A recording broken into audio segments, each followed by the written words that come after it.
अरे दिन था का है दादा?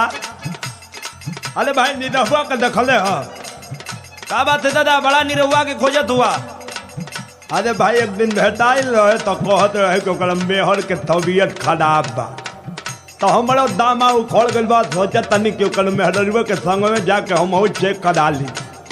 तो मार के नहीं तो कहलत कि आज मौके नहीं थे, मंगल के नहीं तो मंगलों के कहता कि मौके नहीं थे। आज आइल बानी देखो तनी कि जाला कि ना जाला। ए दादा तो के दम्मा चेक कराओगे जाके अपन चेक कराला। जहाँ तक निरहुआ का सवाल है तो ओकर मेहरारू को खाली तबीयत खराब है, ओकरे चक्कर में रहबा तो तू मर जीवा। काहे बे? काहे बताई? तनी बताओ तो।